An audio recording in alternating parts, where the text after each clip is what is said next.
Hello YouTube viewers, this is my America's Got Talent Season 6 review of the quarterfinals week 2. We are in the second week of quarterfinals. Just want to start off by saying that last week I was 4 for 4 in the acts that moved on to the next round, so pretty good, but tonight I don't think I'm going to do that good just because there were a lot of close acts, and not close in a good way, close in a way. I also want to say that I'm going to be cutting this video a little shorter because the last one was so long. I want to get through the reviews quickly, then tell you who I think's going to move on and why. So the first act was Attack Dance Crew. They perform a style of dance called drilling, which is a dance style they created.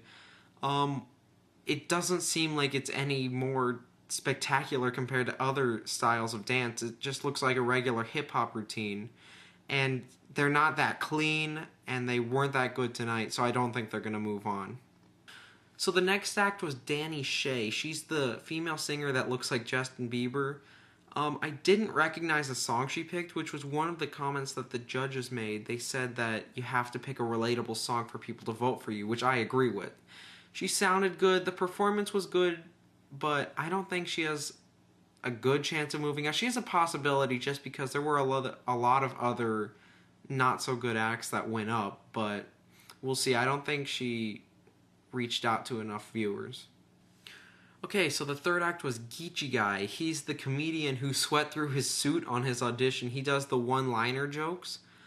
Tonight it was okay. Like Sharon said, it was silly. The jokes are silly, and not for a Vegas-style comedy act. They're just short, and they get old after a while. Pierce buzzed him, and I can see why. I don't think he's going to move on. So the next act was another singer. This was Daniel Joseph Baker. He's the male singer who talks about the fierceness. Today he did Edge of Glory by Lady Gaga. I thought it was good. In his audition he did Bad Romance by Lady Gaga, so 2 Lady Gaga songs, and I think both of them were relatively good. You could tell that he was a little nervous, but his performance was really cool. There was dancers on the background of this set he made, or he designed. So I think he has a good chance of moving on compared to the other acts. So the fifth act to go up was the Rhinestone Ropers. They're a Western sideshow act. In their audition, they did guns, and they shot balloons, and they threw knives at a spinning wheel with a person on it. That was really cool, but in their quarterfinal performance, they brought out this horse called Lucky Joe, and they basically stood there and did nothing. The horse picked up a hat, and then the guy was trying to be funny, but it really failed, and they have no chance of moving on at all. The next act to go up was Dylan Andre. He's another male singer. He sang Daughters by John Mayer. It was a good song. He has a good story. He's had a tough life so far, but he just doesn't have the voice to really move on in the competition. He doesn't have the experience or the talent. I mean, he's talented, but compared to the other acts in the competition, I don't think he has a good chance of moving on. The next act to go up was Landon Swank. He's a magician from Alaska. Today he did this trick where he walks through a double-sided mirror that he had Nick, the host, write on, and then the writing was still there. It was cool.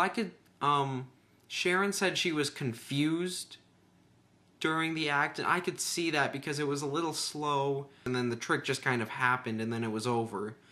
But I think he has a possibility of moving on just because there weren't a lot of other good acts, as I've said already 4 or 5 times.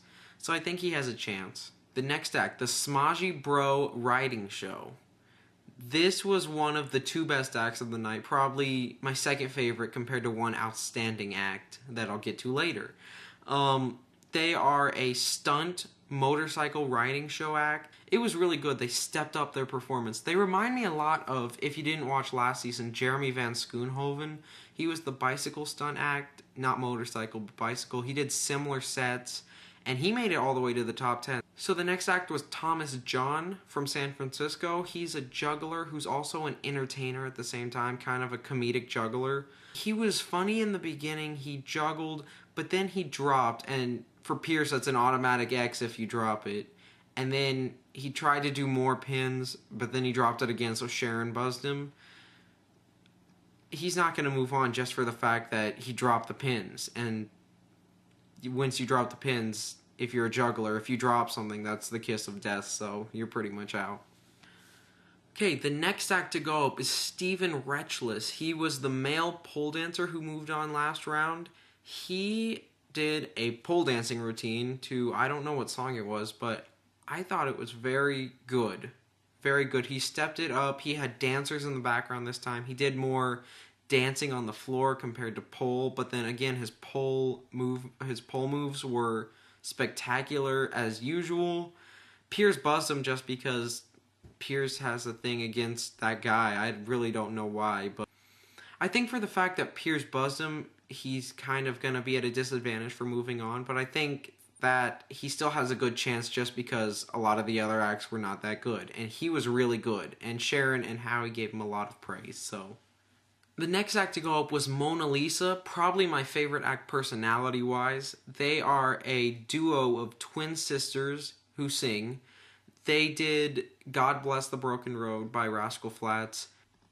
I think they did well. I don't know if it's going to be enough to move on because it was a slower, not as exciting song. And in this competition, as one of the judges said, you have to be exciting to move on to catch the attention of America's Got Talent, because it isn't American Idol or it isn't the X Factor. It's America's Got Talent, so you don't just have singing groups. Final act of the night, the Silhouettes. This is the group of young dancers. They do shadow dancing behind a screen with the lamp so you only see their shadows, hence the name Silhouettes. This performance was fantastic. They did a performance where, an homage to America, they did it to God Bless America, and they made images with their bodies that when the shadows came up, you'd see it was Mount Rushmore or the Statue of Liberty, or it was great. They are definitely moving on. Like I said about Anna Graceman last week, if they don't move on, I'm going to stop watching the show. Okay, now I'm going to choose my top 5 acts that I think have the best chance of moving on. Remember, only 4 of them are going to move on, but it's the judge's choice for the 4th and 5th place in America's Votes ranking. If I had to choose 5, Silhouettes, Smodgy Bros Riding Shows, Daniel Joseph Baker, the male singer, Steven Retchless, the pole dancer, even though he got an X from Piers, and I want to say Mona Lisa, but I think it's going to be Landon Swank the Magician out of the 2 of them to be in the top 5. Just because Mona Lisa wasn't as impactful. And out of those 5, if I had to choose 4 to move on, it would be Silhouette, Smodgy Bros, Daniel Joseph Baker, and Steven Retchless. So that's my video of the week. Make sure you watch America's Got Talent on Tuesdays at 9 p.m. and Wednesdays results shows at 9 p.m. as well on NBC.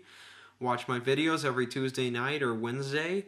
Like the video, comment on the video, subscribe to my channel, maybe, possibly. Thanks. Okay, bye.